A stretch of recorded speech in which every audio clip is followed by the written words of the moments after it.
Welcome to Nothing Exempt. I am Nick Pardini, and I'm with my co-host Brian Piotr.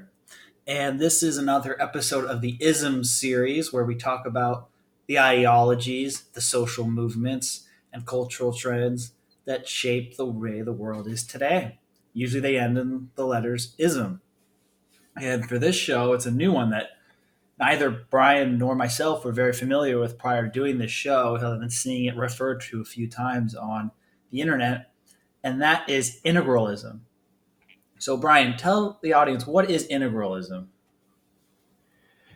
Integralism is the idea that you can connect your political government with your ideological beliefs and make them one. One is integral of the other. And that is basically the philosophy. If you look at the internet and search this word, you will find almost all references are to Catholicism, in integralistic Catholicism. But if you look on the Wikipedia page, this term can also be used to describe other religious fundamentalism like Protestant integralism or Islamism, which is Islamic integralism. Yeah, we'll probably do a separate show on that one. On Islamism? Yeah, Islamism. Okay. Muhammadism? But because Islam is very different from Islamism. Just, but again, that's a Yeah. I entire. mean, it's where the regency, the king, or the power that be is also the head of the church where you're living, right? That's the No, same thing with integralism. not necessarily, because in the Catholic integralism, the Pope is the head of the Catholic Church, but they're not necessarily head of the country that has integralist government. But a pope would ordain the king or powers in your government. Yeah, they probably have to like spiritually approve them. Yeah. So it's not saying that the head of your country is the head of the church, Yeah, like the total worldwide church, but it can be the head of your country's church yeah. under the Vatican. So, do you know any of the history of this and why this word came to be and why we care about it? Well, we're skipping. We have first, before we do that, what are the main arguments for integralism? I think the main argument for integralism is social harmony. Historically, in societies with one dominant religion, there is a less likelihood of civil strife and social unrest. Like, we see this even in the modern world. A lot of countries that have no single religious majority and a bunch of competing ethno-religious groups tend to be the places with the most tension. And neighboring countries, historically, wars often have fought on different sides of the religious spectrum. So I think the strongest argument for it is that just for social harmony, it's you've also seen studies where people who live in communities that are overwhelmingly share the same religious and value system tend to be more trusting of each other. Bowling Alone by Robert Putnam is the source I have on that one. So those are the arguments I think for integrals. Am I missing anything?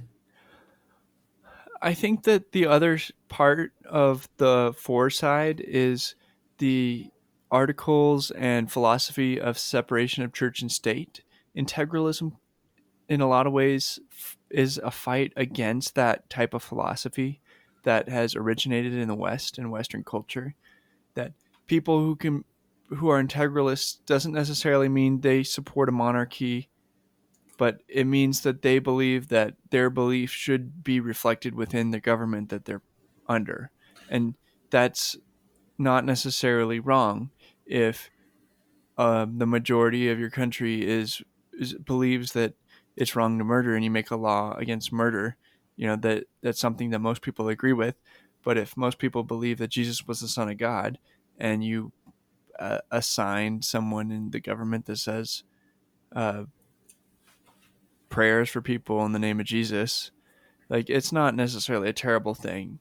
But just like everything else in the government, there is, I think, moving into the against argument, is that power corrupts, governments ultimately get corrupted, and it goes into corrupting the morals of your people by letting a foothold in government into your church.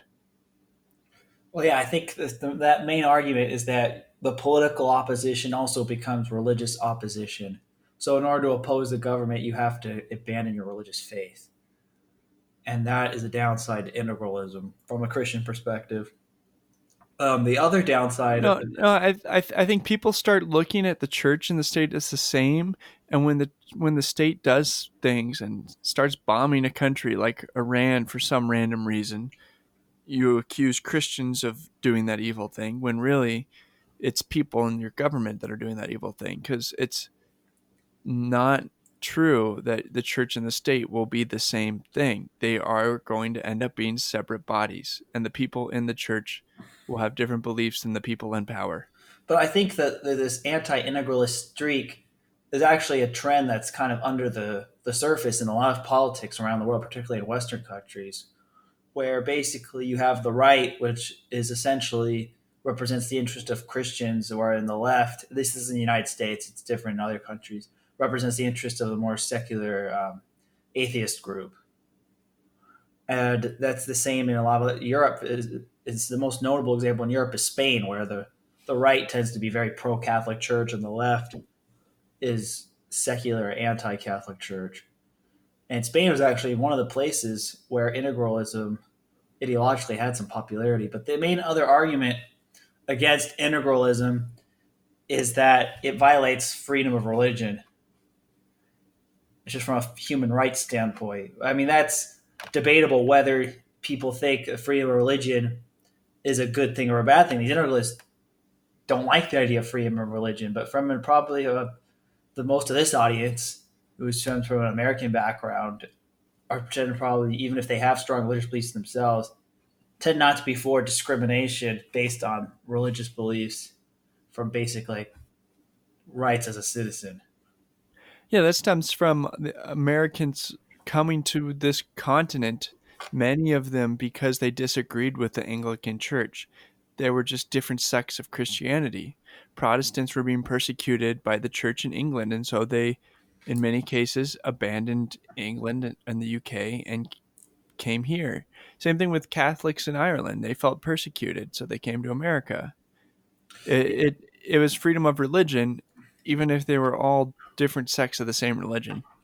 Yeah, and integralism, even in Christian circles, tends to favor one sect over the other. Most commonly Roman Catholicism, but there, I think, arguably the religious right in America and uh, evangelicals in general, in a lot of other countries in the world where they have a big evangelical movement, tend to be integralism light, for lack of a better term.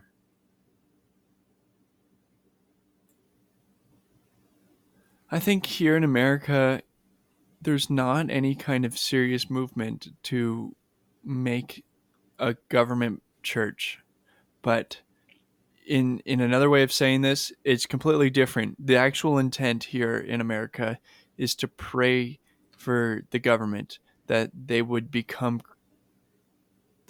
men of faith, men and women of faith, and that would change the direction of the government. Not that we should institute a pope appointed regency or any other version of government institution. No government church. I don't think anybody wants a government church, but that doesn't mean that they don't want people in government to become like Christian like they are. Yeah, that's why I said integralism light. Yeah, I don't think it's really. I don't think there's any integralism involved Okay. because Yeah. I mean part about being an evangelical is that you want to pray for people who persecute you, your enemies, your leaders, your everybody. You want to save everybody, and that includes the government above you. All right. So, what are the notable thinkers of integralism, Brian? I don't recognize any of the names, so I would say none. There's a huge number of names on Wikipedia and on the internet, but I don't see any reason to even share them except like this one's kind of a cool name, Gustavo Barroso.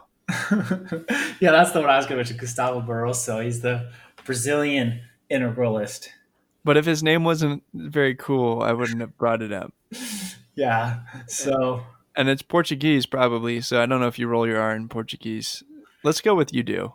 Do you think that integralism is fundamentally a right wing movement, or is it more of a third way? Because I don't really think of it as something of the left.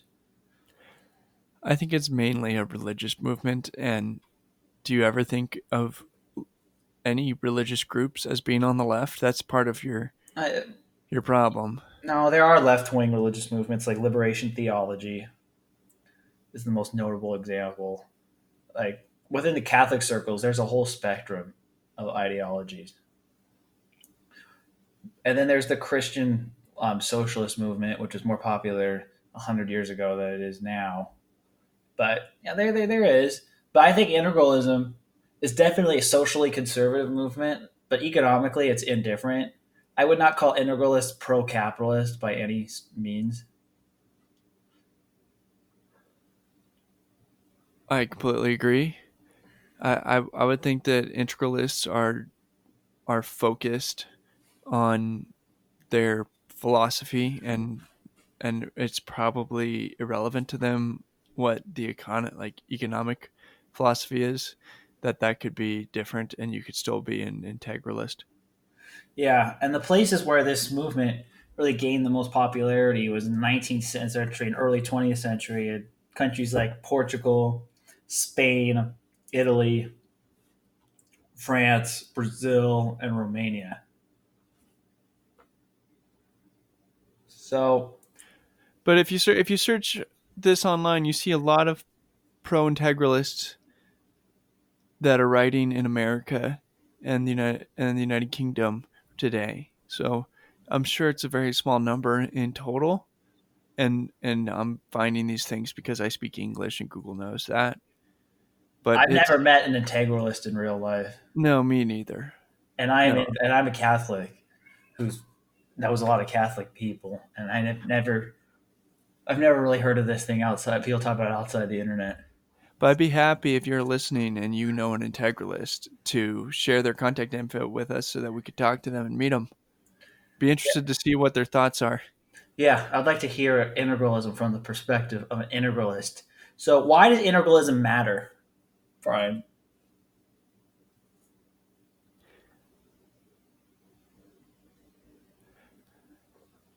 It matters because it's part of the argument for dividing church and state. It's the counter argument.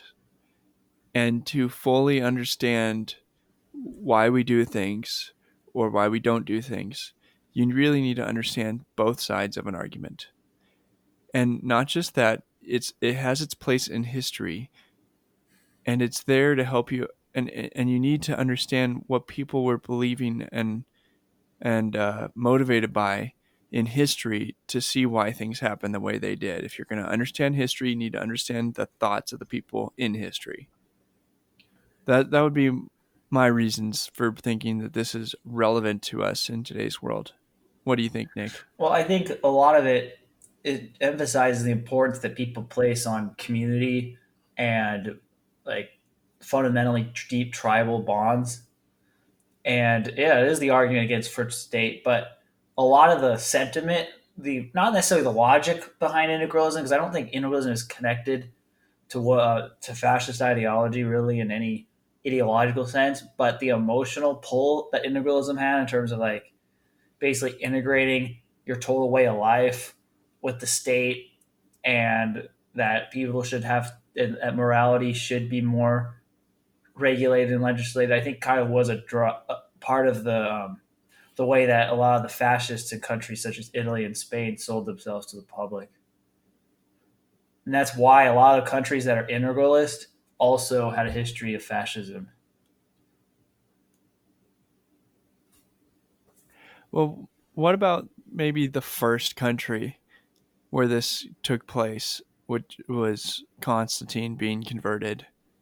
Do you think that how in line with integralism was that administration, It wasn't because that country? all Constantine did was legalize freedom of religion. I think it was more you'd think of Theodosius. He's the one who made Christianity a state religion. I mean, there's a lot of countries this day that still have state religions. Well, I mean, Constantine was the first person to make Christianity the religion of the land.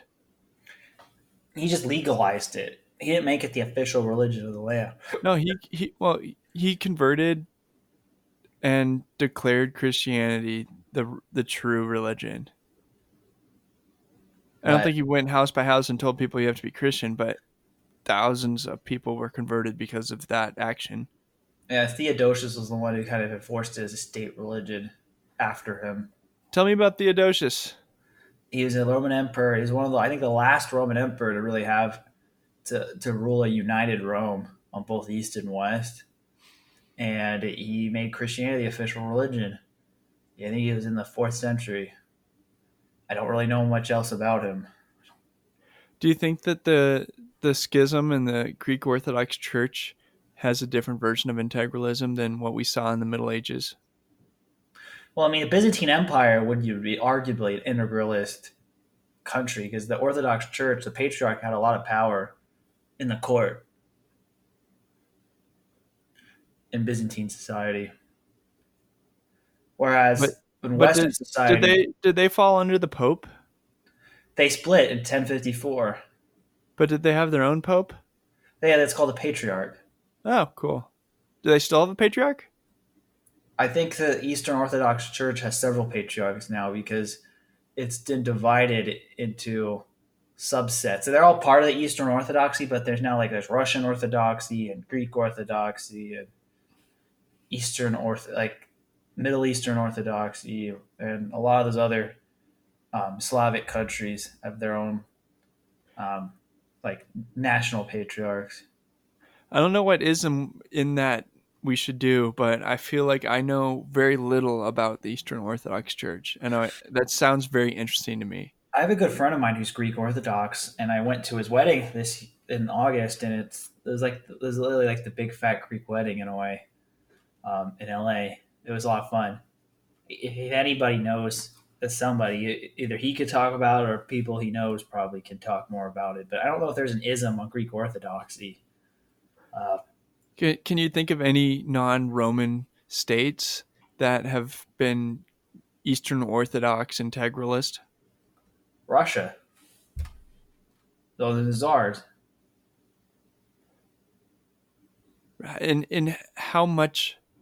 In what sense were they like? Was it not just medieval autocracy? How much did they really serve the Orthodox Church? The Orthodox Church had a lot of power. It was part of they had, especially on social matters. It was, I mean, I can remember like the czar's philosophy was like, I forgot the term. It was the God and the czar, and there was one other thing, and order, and that was kind of the way of the rule of the land prior to the Russian Revolution. Um, yeah, I'm not really an expert on Eastern Orthodoxy, but yeah, I Yeah, think me that, neither, obviously. and So we're moving. clear.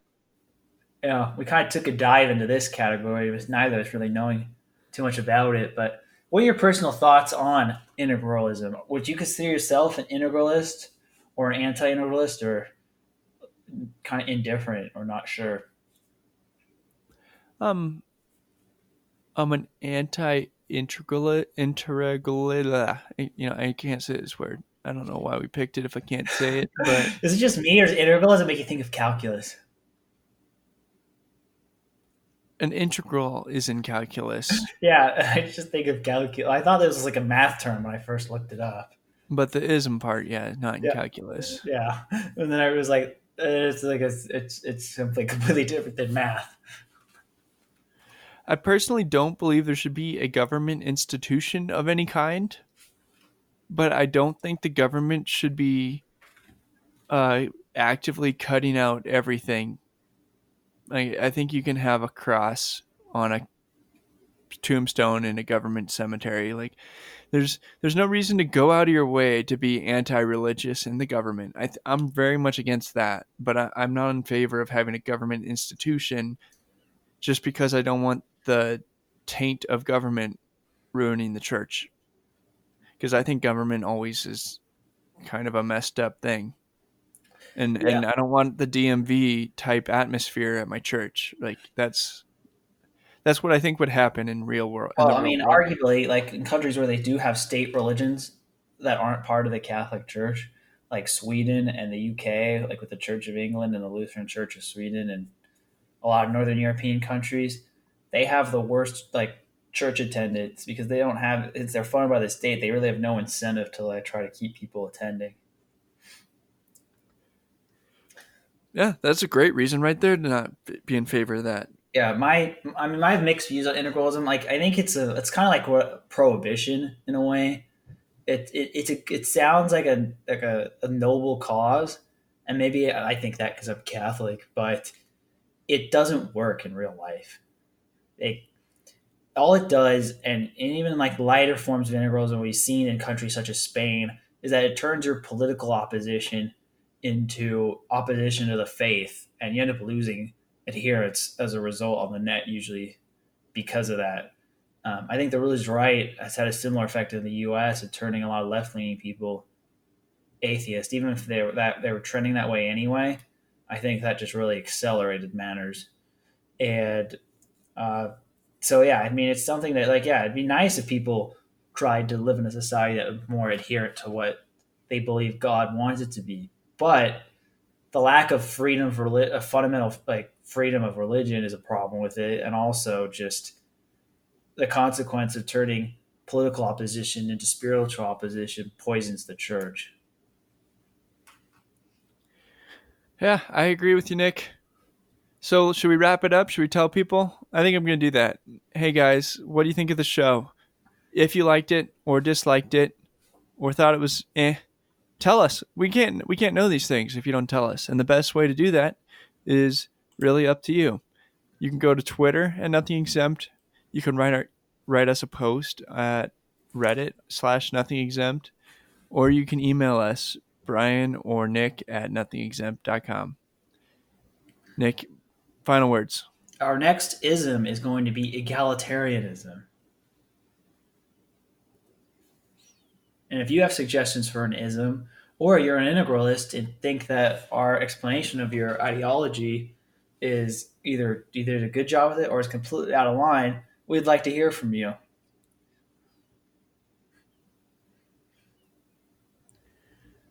On that bombshell.